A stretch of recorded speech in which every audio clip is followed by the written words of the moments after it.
YouTube, what is going on? It's your boy 1G back today with another video, and today I'm going to be showing you some gameplay of yesterday's trials runs. I believe this is our first time going to the lighthouse of this week.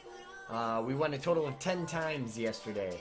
Took a couple people and it was pretty good. We had a good run. But that's not what today's video is about. Today's video is actually going to be a trials guide for either beginners, intermediate, or advanced players. I've been getting a lot of comments in my streams to make a video like this to help people out. And over the weeks of playing trials and everything, I have, come up with, a pretty good sense of what to do in order to be successful in trials. I mean, I'm not gonna come out here and say, I'm the best, listen to me, do what I say and everything like that. I'm trying to make a guide to help people out as best I can, because that's what I like to do. That's why I take people on lighthouse trips. That's why I dedicate my time to help as many people as I possibly can. So I've kind of broke it down into a couple steps. Number one, and I'll go over them and go into more detail about them. But number one is you have to stick together. This is a 3v3 or 3-on-3, elimination type game mode. So you have to think about this. If you guys stay as a group the entire way through a map, through a game, you will be successful. If one person goes down, it's already advantage on the other team, and they always are going to push. If you guys have ever played trials, if the first person goes down, that is their key to push. Which is going to lead me to step number 2, or point number 2, is you always push after a kill. Certain maps, you cannot do this. I will name some of them, which is Cauldron, which I know is on a couple, has been in the rotation a couple times. Other than Cauldron, I really can't think of another map that you wouldn't want to push after you get a kill. And even in Cauldron, people, you can push. It's just really hard, because if you've ever played Cauldron, the one side goes in the middle, and then the other side is on the left side, where you have to go through doors to meet the people in the middle.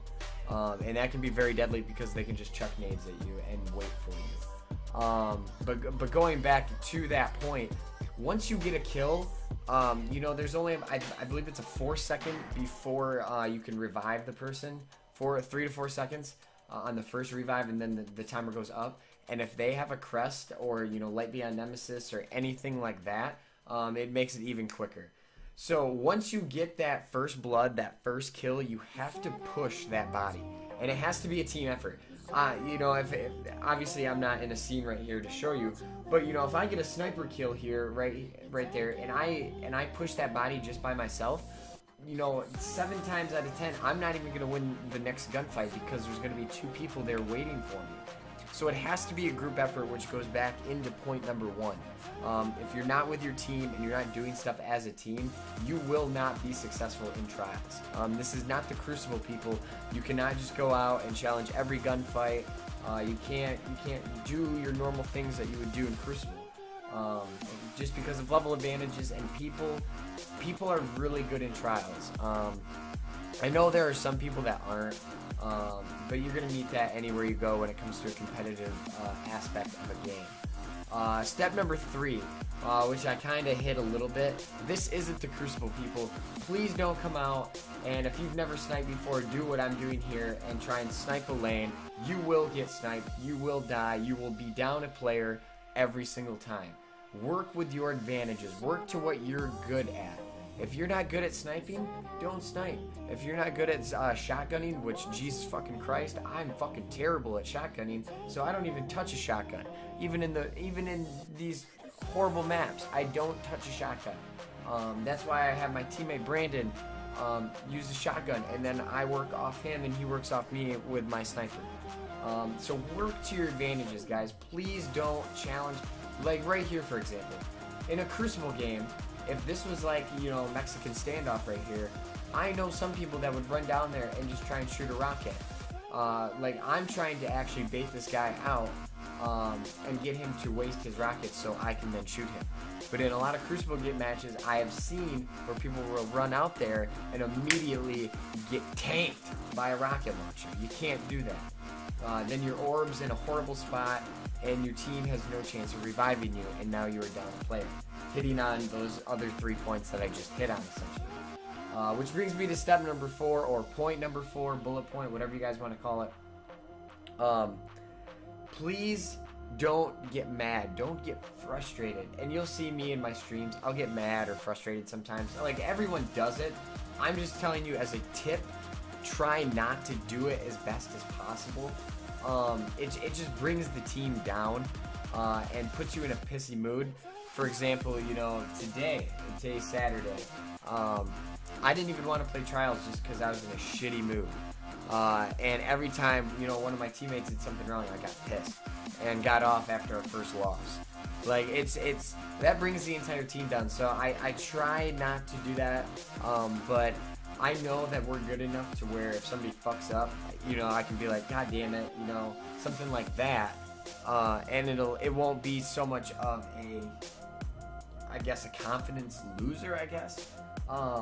But don't be like, if someone fucks up in a 1v1, you know, don't be like, God damn it, you fucking suck, and, you know, bring those people down, because then they're going to get pissed at you. And they're probably never going to want to play with you, delete you off the friends list, and fucking throw eggs at your house. I don't know. Brings me to step number 5, I believe. I believe we're on number 5, point number 5. If you guys are new to Trials, so if you're a beginner in Trials, I'm going to go over kind of a loadout for you and stuff that for beginners is actually very good that I used and saw success with. Again, you do not have to use this. It's just a tips video to help you out. But loadout number 1 involves a Crest of Alpha Lupe for Hunters and Titans, or the Light Beyond Nemesis for Warlocks. Those pieces of armor are very, very helpful. Reason number 1. If you go down, your teammate, or if your teammate goes down, your revive is less than 1 second. You can actually run by the revive without stopping and get the revive. That is a huge, huge, huge thing, people.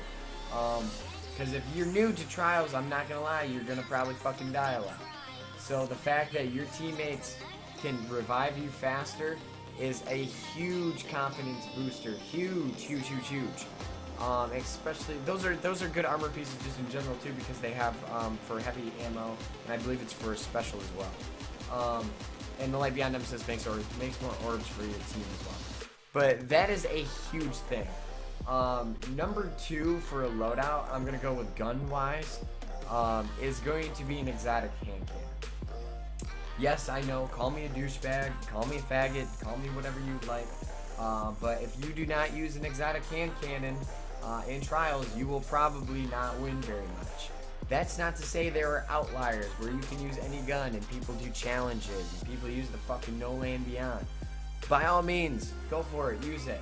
But if you are a beginner to Trials, an exotic hand cannon of a Hawkmoon, Thorn, or Last Word combo is what you will need to succeed.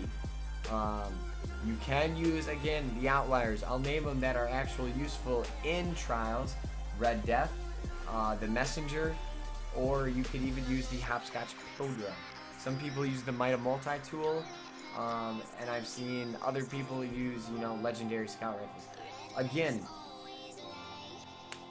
you're putting yourself at a disadvantage already by doing that if you don't use a hand cannon. Personally, the best one that I could suggest for a beginner would be the Thorn. Everyone can get the Thorn. Eventually, everyone will get the Thorn. It's just a bounty. I know a lot of people get the Last Word. If you played Destiny, you know that Xur is selling the Last Word right now. I would pick that up. Other than that, the Hawkmoon is okay. It's just a luck gun. You will not beat a Last Word or a Thorn up close with it. So get away from that thinking. That's all. It's a long-range gun. The Thorn by far is the best overall because you will be able to snipe long range and go up close as well. Other than that, for Other loadouts and guns and perks, sniper-wise, I would go with a Her Benevolence or some kind of high impact or high fire rate sniper rifle. So example, Eye of Soul, Kratos Revenge. You could even do Aphrodite Spear, but I'm going to tell you right now, if you use Final Round, you support communism, you should probably kill yourself. I think Final Round is the stupidest thing ever invented, and the dude that invented it at Bungie should probably get AIDS and die. No offense, I just think that's really fucking stupid, whoever invented that perk. So please don't use that. You are a fag if you do use that. And in 1 month, if you do use it and have been using it, you will not be able to snipe because you'll be a douchebag and you'll be hitting people in the fucking big toe and not be used to them not dying. So go kill yourself. I'll get it over with that. Anyways, back to that. High fire rate ones like Kratos Revenge and Eye of Soul. You could even do an Icebreaker, but now you're killing yourself with your exotics. Moving to shotguns. I mean, I think you guys are all aware of shotguns with like fucking Fellwinter's Lie, you know, the Judgment, Party Crasher, Matador, all those. You guys know that. I'm not going to get into that. Rocket launchers, that's pretty self-explanatory as well. Other than that, there's really no piece of armor that can help you out. If you're a run and gun type of guy, I would pick more of a increased melee attack speed for your gauntlets and your helmet. If you're more of a grenade person, I would pick helmets or gauntlets that reduce your grenade cooldown with any, you know, kill or make you throw grenades further, something along those lines, guys. Or you could even pop on the Lucky Raspberry for a hunter and spawn with a grenade. That's what I do. But those are just some perk loadouts. That's not really an actual Trials of Osiris tips and tricks. But other than that, guys, there's really just three main things. You just have to work together as a team, number one. You push as a team, number two. And just don't get upset with somebody that does something wrong. The best advice you can get in Trials is, think about this. In a 1v1 situation, I would rather have my teammate go for the res than try and do that 1v1. That way you now have numbers, and you know, even if that other teammate or if the other team gets a res, it's a 2v2. So that way if one of your teammates dies, you're still alive in the round. A 1v1 is a horrible, horrible, horrible situation to be in. It's luck, it's purely based on luck. I don't care if you get the first shot, it's still luck. And I would never want to put myself in that situation unless I didn't have to. So always go for the res, guys. Again, this is for beginners. If you're an advanced player, you don't need to. Maybe you have more confidence in your teammate or you. So that's all up to you guys. But for beginners, I would say most of all, just go for the res. Do your team a favor and get your teammates up and ready to keep fighting and hopefully win the round. Other than that, guys, that's pretty much it for beginners and a little bit of intermediate players. I hope you guys can take this tips and tricks video. I know it's kind of long, I'm sorry, and run with it. And I hope to see you guys at the Lighthouse very, very soon. With that, like, comment, subscribe, guys. Like if you like the video, comment if you have any questions that I can answer, and subscribe if you're liking my daily Destiny content that I'm bringing you guys. Other than that, I am out. I will see you guys in the next one. Peace.